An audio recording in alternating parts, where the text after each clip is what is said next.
بسم اللہ الرحمن الرحیم۔ السلام علیکم ورحمۃ اللہ وبرکاتہ۔ ناظرین و سامعین، ایام رحمت و برکت، ایام فضیلت یعنی عشرہ ذی الحجہ کے دن شروع ہو رہے ہیں۔ ان دنوں میں معمولی نیکی کا ثواب عام دنوں کے مقابلے میں کئی گنا بڑھ جاتا ہے۔ ان دنوں میں اچھے کام کرنا، نیکیاں کرنا اللہ عز و جل کو جہاد فی سبیل اللہ سے بھی زیادہ پسند ہے۔ جیسا کہ ابھی کل میں نے حدیث بخاری آپ سے شیئر کی تھی اور یہ بھی کہا تھا کہ آنے والے عشرہ ذی الحجہ کے ایام ہم رب کو راضی کرنے والے اعمال پر بات کریں گے انشاءاللہ۔ تو ناظرین و سامعین، اس حوالے سے آج کا لیکچر ذرا توجہ سے سنیے گا، کیونکہ میں انتہائی دکھ تکلیف سے آپ کو بتا رہی ہوں کہ ہم رب کو راضی کرنے کے لیے صرف تہجد، نوافل، وظیفے اور روزے کی بات کرتے ہیں، مگر گناہ اور منافقت نہیں چھوڑتے۔ حالانکہ نیکیاں کمانے سے زیادہ اہم اور ضروری پہلے گناہوں کو چھوڑنا ہے۔ سورہ بقرہ آیت نمبر 256 اللہ فرماتا ہے، فَمَن يَكْفُرْ بِالطَّاغُوتِ وَيُؤْمِن بِاللَّهِ فَقَدِ اسْتَمْسَكَ بِالْعُرْوَةِ الْوُثْقَىٰ۔ جو شخص پہلے طاغوت کا انکار کرے گا، سرکشی، نافرمانی چھوڑے گا اور ایمان لائے گا تو اس نے مضبوط کڑے کو تھام لیا جو ٹوٹنے والا نہیں، یعنی اب اس کا ایمان قبول ہے۔ ناظرین، جس طرح نماز سے پہلے طہارت، وضو شرط ہے، بالکل اسی طرح تہجد، نوافل، وظیفے، روزے سے پہلے گناہ اور نافرمانی سے بچنا بہت ضروری ہے۔ ہر انسان اپنا بہتر محاسبہ کر سکتا ہے کہ اس میں کیا بری عادت ہے، کیا گناہ کا وہ ارتکاب کرتا ہے۔ وہ گناہ جو ہم پہلے کرتے ہیں، ان فضیلت والے دنوں میں ان کو اللہ کی خاطر لوجہ اللہ چھوڑ دیں۔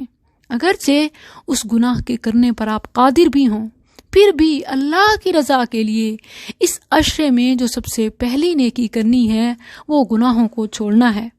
جیسے نماز سے پہلے ہم وضو کرتے ہیں، ایسے عبادات سے پہلے دلوں کو پاک کیجیے۔ یہ سب سے بڑی نیکی ہے۔ نبی صلی اللہ علیہ وسلم کا فرمان ہے، من ترک للہ شیئا، من ترک شیئا للہ عوضہ اللہ خیرا منہ۔ جو شخص اللہ کی رضا کے لیے کوئی چیز، خواہ چھوٹی ہے یا بڑی، کوئی نافرمانی، کوئی گناہ چھوڑتا ہے، اللہ اسے اس کا بہتر عوض دیتا ہے۔ سبحان اللہ! یہ عشرہ ذی الحجہ بہترین ٹائم ہے گناہ چھوڑنے کا، اللہ سے عہد و وفا کا، توبہ کا، رب کو راضی کرنے کا، کیونکہ رب اس وقت پہلے سے بھی زیادہ مہربان ہے۔ وہ رحمان اور رحیم تو تھا ہی، مگر اس وقت اس کی رحمت کا سمندر ٹھاٹھیں مار رہا ہے۔ انفارچونیٹلی ہم ماتھے پر محراب سجا لیتے ہیں، ہاتھوں میں تسبیح بھی پکڑ لیتے ہیں، مگر دلوں کو حسد، نفرت، بغض، قطع کلامی اور قطع تعلقی سے پاک نہیں کرتے، اور ذاتی مفاد کی خاطر اس حد تک بڑھ جاتے ہیں، اس حد تک گر جاتے ہیں کہ علماء اور دینداروں کو بھی نہیں چھوڑتے اور ان کے خلاف سازشیں اور مخالفت کرتے رہتے ہیں۔ ناظرین، اس حوالے سے میں اپنا تجربہ آپ سے شیئر کرنا چاہتی ہوں۔ پچھلے دنوں آپ نے دیکھا ہوگا، میں نے اپنے انسٹیٹیوٹ میں طالبات کے ساتھ ایک ویڈیو بنائی اور اسے پبلش کی۔ اللہ کے گھر مسجد میں کھڑے ہو کر ایک ایک لفظ انتہائی ذمہ داری کے ساتھ بولا۔ عام عوام نے بہت دعائیں دیں، مگر کچھ لوگوں کی جانب سے بھرپور مخالفت اور سازشوں کا سامنا کرنا پڑا۔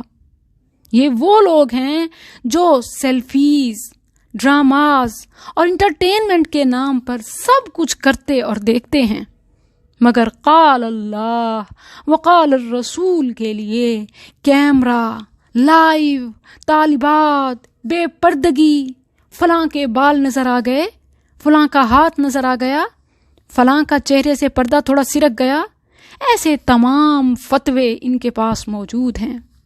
اللہ کے لیے ان بابرکت ایام میں ذاتی مفاد سے بالا تر دین کے ساتھ ساتھ دینداروں سے بھی محبت کرنا سیکھ لیں۔ کعبہ کے رب کی قسم، اس کے ثمرات آپ اپنی زندگی میں، اپنے بچوں میں، اپنے مال، اہل و عیال میں دیکھیں گے۔ اللہ کے لیے دینداروں سے محبت کیجئے۔ دینداروں سے محبت کے بغیر آپ کی عبادات کا کوئی فائدہ نہیں۔ اللہ قرآن میں فرماتا ہے وَاصْبِرْ نَفْسَكَ مَعَ الَّذِينَ يَدْعُونَ رَبَّهُمْ، تم اپنے آپ کو ان لوگوں کے ساتھ جوڑ لو جو اپنے رب کو پکارتے ہیں، جو ہر وقت دعوت دین میں لگے رہتے ہیں۔ گو کہ آپ کو ان کا طریقہ بھی پسند نہیں ہے، آپ کو وہ بھی پسند نہیں ہے، مگر غور کریں یہاں اللہ نے صبر کا لفظ استعمال کیا۔ وَاصْبِرْ، اللہ فرماتا ہے وہ تمہیں پسند بھی نہیں ہے، ان کا طریقہ بھی اچھا نہیں لگتا، پھر بھی وَاصْبِرْ، صبر کرو، اللہ کے لیے برداشت کرو۔ تم انہیں برداشت کرو گے، صبر کرو گے تو ان اللہ مع الصابرین، اللہ کو اپنے ساتھ پاؤ گے، اللہ تمہارے ساتھ ہو جائے گا۔ ناظرین، ان فضیلت والے ایام میں عبادات شروع کرنے سے پہلے اپنے دلوں کو حسد، نفرت، دشمنی، بغض پاک کر لیجئے۔ ان تمام سے حق کا ساتھ دیجئے تاکہ اللہ بھی آپ کا ساتھ دے۔ معاف کیجئے، لوگوں کا اس دنیا میں حساب و کتاب مت کیجئے، کیونکہ حساب تو اللہ نے بھی یوم القیامہ تک مؤخر کیا ہوا ہے۔ ہم کون ہوتے ہیں کسی کا حساب بنانے والے، حساب لینے والے؟ حق کا ساتھ دیجئے تاکہ اللہ بھی آپ کا ساتھ دے۔ معاف کیجئے، لوگوں کی غلطیوں سے درگزر کیجئے، پردہ پوشی کیجئے۔ دیکھیے کہ ہم اپنے رب کے کتنے گناہگار ہوں گے، اس نے ہمارا کتنا بھرم رکھا ہوا ہے۔ اپنی زندگی رب کے دین کے لیے وقف کرنے والوں سے ملا لیجئے، جوڑ لیجئے۔ وَاصْبِرْ نَفْسَكَ مَعَ الَّذِينَ، آپ ان سے محبت کیجئے تاکہ رب بھی آپ سے محبت کرے۔